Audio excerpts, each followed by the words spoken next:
So hello guys, आज मैं बात करने वाला हूँ एक न्यू मूवी के रिव्यू के बारे में विच वॉज रिलीज ऑन 6 जून 2025 को। यानी मैं बात करने वाला हूँ अपने साजिद नडियाडवाला के जो प्रॉपर ऐसे बिग फ्रेंचाइजी मूवी है, और ये अपने इंडिया की पहली ऐसी फ्रेंचाइजी मूवी है जिसका 5वां पार्ट आ चुका है। यानी मैं बात करने वाला हूँ हाउसफुल 5 के बारे में।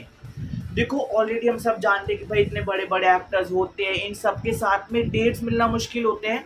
ये अवार्ड शो बहुत मुश्किल से कर पाते हैं साथ में। उसके बाद भाई ये सब इतने सारे बंदे मूवी में आ रहे हैं, और चलो तुमने इन सबको एक मूवी में भी ले लिया। अपनी वेलकम फ्रेंचाइजी काफ़ी बड़ी है, अपनी गोलमाल फ्रेंचाइजी भी धीरे करके खुद को एक्सपेंड करती जा रही है। बट भाई अपने हाउसफुल की तो फ्रेंचाइजी तैयार करना, 5वें पार्ट में 19 से 20 एक्टर्स एक्ट्रेसेस को लाना, और उसमें भी इस मूवी को एक पार्ट के अंदर में, इस मूवी को 2 पार्ट के अंदर रखना। यस, देखो, अगर तुम बुक माई शो या तुम अगर इसके ऑफलाइन भी टिकट लेने जाओगे तो वैसे लोग क्या पूछते, सर इंग्लिश में देखोगे, हिंदी में देखोगे, सर 2D 3D IMAX सब किस में देखोगे। अब उनका पहला क्वेश्चन होता है, भाई साहब ये बताओ हाउसफुल 5A देखोगे, हाउसफुल 5B देखोगे। हाँ, क्योंकि ये अपने 2 पार्ट के अंदर अपनी 2 डिफरेंट ऐसे आ चुकी है। और अब इन दोनों में क्या फ़र्क है, मूवी के प्लॉट के बारे में, मूवी कैसी, वो मैं बाद में बताऊंगा। अगर मैं तुम्हें बताऊं जो ये दोनों मूवीज है, और सबसे पहले इनका जो लाइक ऐसे टोटल रन ड्यूरेशन है वो 2 घंटे 40-45 मिनट के आसपास होने वाला है। मैं 3-3.25 घंटे में अपने थिएटर से बाहर आया था, इंक्लूडिंग इंटरवल। तो इनके अंदर होता है कि ऑलमोस्ट 2 घंटे 20 मिनट 2 घंटे 20 मिनट की अपने स्टार्टिंग से पूरी इनकी पूरी स्टोरी सेम है। बट एंड का जो, क्योंकि जो अपनी ये मूवी है ये किलर कॉमेडी होने वाली है, तो कौन किलर है, उसका क्या, किस वजह से वो किलर बना, उसने क्यों मारा, कैसे मारा, इस वजह से इन्होंने इसके 2 पार्ट निकाल दिए। एक जो अपना ए पार्ट है उसका कुछ और प्लॉट है, एंड का कुछ और क्लाइमैक्स है, और जो अपना बी है उसका एंड का कुछ और क्लाइमैक्स है। देखो, मैं इस मूवी की स्टार कास्ट के बारे में बात नहीं करने वाला, क्योंकि ऑलरेडी ये ऐसी कोई छोटी मोटी मूवी तो है नहीं, अपनी बड़ी मूवी है। बट अगर मुझे इसकी स्टार कास्ट को एक वन गो में खत्म करना हो तो भाई अपने अक्षय कुमार, अभिषेक बच्चन, रितेश देशमुख, अपनी जैकलिन फर्नांडिस हो गई, फिर उसके बाद अपनी सौंदर्य शर्मा हो गई, फिर नरगिस खान हो गई, मतलब ऐसे बहुत सारे। फिर उसके बाद अपने संजू बाबा हो गए, अपने जैकी श्रॉफ हो गए, फिर उसके बाद इसके अंदर अपने जॉनी लीवर है, चंकी पांडे है, नाना पाटेकर है, श्रेयस तलपड़े है, अपने डीनो मोरया है। तो मोटा मोटा इसके अंदर 19-20 एक्टर्स है। अगर मैं इस मूवी के प्लॉट के बारे में बात करूँ, बहुत सिंपल सा होता है। देखो, विदाउट एनी स्पॉइलर मैं सिर्फ उतनी बातें करूंगा जो इन्होंने स्पॉइलर में दिखाई थी। एक अपना बहुत बड़ा बिलियनेयर होता है जिसकी 69 बिलियन पॉन्ड्स के ऐसे प्रॉपर संपत्ति होती है। वो अपने 100th बर्थडे को सेलिब्रेट करने के लिए सबको एक बहुत बड़े क्रूज पे बुलाता है। जैसे वो क्रूज पे पहुंचते हैं, जो अपना बिलियनेयर होता है वो मारा जाता है, और वो कहता है कि देखो ये मेरी जितनी भी संपत्ति है ये मेरे बच्चे को दे देना, यानी ये तुम जॉली को दे देना। बट जॉली कौन है, इसके बेटे जॉली को आज तक किसी ने नहीं देखा होता। इस वजह से अपने 3 जॉली वहां पे पहुंच जाते हैं, जो अपने रितेश देशमुख, अक्षय कुमार और अपने अभिषेक बच्चन होते हैं। ये वहां पे पहुंचते हैं, ये वहां पे ड्रामा कर रहे होते हैं, एंड विदिन जैसे वो प्रॉपर ऐसे लड़ रहे होते हैं, वो प्रॉपर ऐसे चेज बैंटर स्टार्ट हो रहा होता है। स्टार्टिंग के 10 मिनट में जैसे अपने क्रूज पे पहुंचते हैं, वहां पे एक मौत हो जाती है। और अब क्योंकि भाई अपना क्रूज टाइट पैक है, कोई भी समुद्र में डूब के कहाँ ही जाएगा, तो सबको शक है कोई हम में से एक ही अपना किलर होता है। फिर उसके बाद पूरी मूवी इसी के अराउंड घूम रही होती है, क्योंकि किलर कॉमेडी होती है। फिर इस मूवी की जो मेन कॉमेडी स्टार्ट होती है जब इनके कपल्स पार्टनर्स की स्वैपिंग स्टार्ट होती है, which make is more interesting, more ऐसे फैसिनेटेड। एंड फिर उसके बाद ऐसे करते करते अपनी मूवी का आ जाता है एंड। यस, इस मूवी के अंदर बीच में क्या हुआ, कैसे कैसे हुआ, मैं कुछ भी नहीं बताऊंगा, स्पॉइलर फ्री रिव्यू है। हाउसफुल 5 अपने हाउसफुल फ्रेंचाइजी की सबसे महंगी मूवी, क्योंकि इसका जो बजट बताया जा रहा है वो देखने में भी फील हो जाता है। अराउंड 300 से 400 करोड़ इसका बजट होगा, and which make sense also, क्योंकि अगर तुम 19 से 20 अपने बॉलीवुड के मेन एक्टर्स ले रहे हो तो आई गेस 100 से 150 करोड़ तो उनकी सिर्फ फीस में लग गया होगा। और सबसे मोटा चार्ज किया होगा अपने अक्षय कुमार और रितेश देशमुख ने। संजू बाबा ने भी थोड़ा बहुत चार्ज कर ही लिया होगा, बट भाई इन्होंने मेन चार्ज किया होगा। देखो, ये मूवी भी टाइटैनिक की तरह 90% अपने क्रूज पर ही शूट हुई है।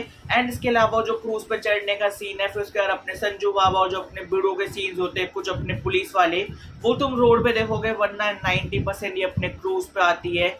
बिग बजट सेट्स, बिग वो सारी चीजें चल रही होती है भाई, जिसको देखने में बहुत ज्यादा मजा आ जाता है। अगर मैं मूवी के अदर एस्पेक्ट्स के बारे में बात करूं विदाउट स्पॉइलिंग एनीथिंग, तो देखो सबसे पहले बात करते हैं अपने एक्टिंग की। तो जो अपने मेन ट्रायलॉजी होने वाले यानी जो अपने 3 मेन एक्टर्स हैं, मुझे पर्सनली इनकी एक्टिंग अच्छी लगी। और भाई अपने अक्षय कुमार को फाइनली वो कॉमेडी वाले, वो जो आइकॉनिक कॉमेडी करते थे अपने 10 साल पहले करते थे, भाई मैंने अक्षय कुमार को उसी रोल में देखा है, उसी एनर्जी के साथ देखा है। तुम कह सकते हो 10-12 साल उन चीज़ों को बीत चुके हैं, अपने 23 साल हेरा फेरी को बीत चुके हैं। मुझे पर्सनली भाई अक्षय कुमार के इस वाले रोल को देख के, वापसी देख के बहुत ज़्यादा खुशी हुई, देख के बहुत ज़्यादा मज़ा आ गया। फिर उसके बाद भाई इन तीनों की एक्टिंग बहुत ज़्यादा अच्छी होती है। एंड भाई इस मूवी के अंदर जितनी भी अपनी एक्ट्रेसेस है, देखो ये हमें बताने की कोई ज़रूरत नहीं है कि ये अपने हाउसफुल फ्रेंचाइजी में एक्ट्रेसेस को मेन ग्लैमर के लिए रखा जाता है, जैसे अपने लाफ्टर शेफ में रीम को रखा हुआ है जैसा वो कहती है, बट वो भी फिर भी फैमिली फ्रेंडली होता है। इसके अंदर जो ग्लैमर होता है ना, वो कुछ नेक्स्ट लेवल पे चला जाता है। अपने हीरोइंस के ज़्यादा छोटे कपड़े, उनको एज अ ऑब्जेक्ट यूज़ करना, फिर उसके बाद कुछ उन पर वुमनाइज वाली चीज़ें बोलना, उन पर दिखाना। एंड मैं कहूँगा जो ये सौंदर्य शर्मा को इतना बड़ा ब्रेक मिला था, एंड उनको जो चीज़ें दिखानी थी, जो चीज़ें उनको करवानी थी बेसिकली हाउसफुल फ्रेंचाइजी में, वो उन चीज़ों को अच्छे से डिलीवर करती है। उसके बाद जैकलिन फर्नांडिस को ले लो, नरगिस को देख लो, सबने भैया प्रॉपर यही किया है। एंड एक्टिंग तुम किसी एक्सपेक्ट कर ही नहीं सकते। इकलौती मुझे जो हीरोइन की एक्टिंग पर्सनली अच्छी लगी वो मुझे सोनम बाजवा की लगी। एंड स्टिल अगर वो कुछ ऐसे कुछ उल्टे सीधे सीन भी थे या उनको छोटे कपड़े भी पहनने थे, भाई वो बंदी मुझे अच्छी लग रही थी। फिर उसके बाद अगर मैं इस मूवी के जोक्स के बारे में बात करूं, भाई मैं पूरे टाइम कुत्तों की तरह हंसा हूं। पर्सनली भाई मैं इतना ज़्यादा खुश हो गया था कि भाई इतनी ज़्यादा कॉमेडी। एंड हाँ भाई 70-80% प्रॉपर अपनी डार्क कॉमेडी, अपनी एडल्ट कॉमेडी है। देखो हाउसफुल के पहले के 4 पार्ट मैंने अपनी फैमिली के साथ देखे, थिएटर में नहीं अपने टीवी पे देखे थे। नहीं आई गेस चौथा पार्ट मैंने थिएटर पे देखा था। हाँ मतलब 1, 2, 3 मैंने अपने टीवी पे और अपने 4 पार्ट मैंने थिएटर पे देखा था, चारों फैमिली के साथ। ये वाला पार्ट शुक्र है मैं फैमिली के साथ देखने नहीं गया। और ये मूवी अपने कॉमेडी में इतनी ज़्यादा डार्क जा रही कि भाई मुझे देख के मज़ा आ जाता है, मुझे सुन के मज़ा आ जाता है। और जो मैं अपने कहता कि हीरोइंस भाई वो ऐसी लग रही है वैसी लग रही है, वो मेरा एक personal POV, but as a मैं मूवी देखने जा रहा हूँ, मुझे भाई साहब देख के मज़ा आ गया। मतलब वो कहते हैं ना, वो आदमी क्या जिसमें ठड़क ना हो, तो मुझे देख के उनको भाई इतना ज़्यादा मज़ा आ जाता है, तुम पूछो मत।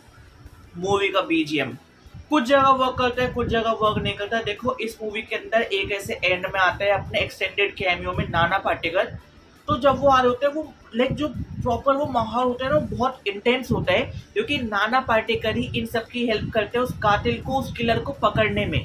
हाँ मतलब ए और बी दोनों में। तो जैसे वो आ रहे होते हैं प्रॉपर से, वो फुगड़ी का ऐसे बीजीएम बजने लगता है, भाई वो इंटेंस माहौल था। हाँ तुम्हारी किलर कॉमेडी है, बट भाई थोड़ा इंटेंस माहौल भी रखो। फिर उसके बाद इसमें कैमियो भी होता है। हाँ मतलब मुझे उम्मीद नहीं थी कि हाउसफुल फ्रेंचाइजी कैमियोज भी रखती है, इसमें कैमियो होता है। एंड मुझे वो देख के सही लगा, मतलब मैं कुछ ऐसे हाइप्ड अप नहीं हुआ, ऑल दो ये सरप्राइज था, बट मुझे वो इतना कुछ इम्पैक्टफुल फील नहीं हुआ। फिर उसके बाद अगर मैं बात करूँ इस मूवी के डीओपी, डायरेक्टर, एडिटर, भाई क्या ही काम किया है। इतनी बड़ी स्टार कास्ट को लेके तुमने पहले एक मूवी बनाई, फिर तुमने इसका क्लाइमैक्स उनसे फिर से शूट करवाया। कि मान लो कि जैसे अगर मैं भागता हुआ है, पहले मैं अपने पापा को बोलूँ, पापा तुम्हें पता है सामने कुछ हो गया यार, मुझे तो बहुत ज़्यादा डर लग रहा है, तो थोड़ी कॉमेडी है, मतलब मेरी ट्रेजेडी तुम्हारी कॉमेडी। और सोचो मैं फिर से भागता हुआ और मैं कहूँ हाँ बच्चा, हाँ कोई है, हाँ बस समझ लो। दोनों बार मैंने सेम डायलॉग बोला, फिर डिफरेंट इंटेंसिटी। एंड भाई उसके लिए तुम्हें अपने इतने बड़े स्टार कास्ट को, इतने सारे एक्टर्स को तुम्हें 2 बार वो चीज़ें करवानी है, उसके लिए बिग सैल्यूट। एंड फिर उसके बाद अगर मैं स्टोरी के बारे में बात करूँ, स्टोरी मुझे थोड़ी वीक लगी। एंड काफ़ी जगह मुझे कॉमेडी ना फोर्सफुल लगी, but yet it was good. और हाँ अगर तुम मेरे से पूछोगे कि भाई हमें हाउसफुल 5A देखनी चाहिए, हाउसफुल 5B देखनी चाहिए, तो डेफिनेटली हाउसफुल 5A देखनी चाहिए। हाउसफुल 5B का कोई सेंस ही नहीं है, वो एंड में आई, फिर उसके बाद वो बस एक क्लाइमेक्स चेंज करने की वजह से वो चल रही है। पर्सनली देखो मेरे हिसाब से जो अपनी ओरिजिनल अपनी हाउसफुल 5 आने वाली थी अपने थिएटर्स में, वो ए ही होगी। एंड मेकर्स को पता इसलिए इन्होंने इसका नाम ए रखा। बी मैं कहूँगा ठीक है तुमने निकाल दी, बट भाई ये वो दिन दूर नहीं जब एक हफ्ते बाद कहेंगे अब कोई ए और बी नहीं है, हमने बी कैंसिल ही कर दी, अब सिर्फ अपना ए है और ये सिर्फ हाउसफुल 5 है। इसके भी होने के बहुत ज़्यादा चांसेस है। और भाई जो अपने भिड़ू और अपने संजय दत्त होते हैं, इन दोनों को भाई मैं कहूँगा एक भाई मूवी बना दो इनको लेके। पर्सनली भाई मुझे देख के मजा आ गया। इन हीरो ऐसे प्रॉपर कॉप बने हुए थे। वो कहते हैं ना वो नाइस बड़ी कॉप टाइप, ऐसे अपने अपने हॉलीवुड में काफी मूवीज आ चुकी है। तो इन दोनों को देख के बहुत ज्यादा मजा आ गया। और मैं कहूँगा मुझे जिनको देख के पर्सनली बहुत ज्यादा अच्छा लगा वो कौन कौन से ऐसे एक्टर्स होने वाले, उनमें सबसे पहले आते हैं अपने अक्षय कुमार। मैं बहुत ज्यादा खुश था। दूसरे अपने संजय दत्त, और मैं कहूँगा थोड़ी अपने जो भीड़ों ने थी थोड़ी अपनी ओवर एक्टिंग कर दी। एंड इसके अंदर कुछ ऐसे एक्टर्स थे जो इतनी सारी बकचोदी इतनी सारी कॉमेडी में अंडर यूटिलाइज रह गए। यस, जॉनी लीवर, मुझे नहीं याद मैंने इनको कहाँ देखा। चंकी पांडे भी थोड़े कम ही यूटिलाइज हुए। अपने श्रेयस तलपड़े बहुत कम यूटिलाइज हुए। फरदीन खान, टीनो मोरे से मुझे उम्मीद भी नहीं थी। अपने निखिल थे, वो भी ठीक ठाक काम थे। और इससे ज़्यादा मेरे हिसाब से इसके ऊपर भाई बात करने के लिए मेरे पास तो कुछ भी नहीं है। तो गाइज ये था मेरा हाउसफुल 5A हाउसफुल 5B के movie review which was spoiler free. अगर तुम्हें मेरा रिव्यू अच्छा लगा तो इस वीडियो पे लाइक कर दो, इस वीडियो पे कमेंट कर दो, इस वीडियो पे शेयर कर दो। बाकी जल्द मिलते हैं कोई नई वीडियो के साथ। Bye guys.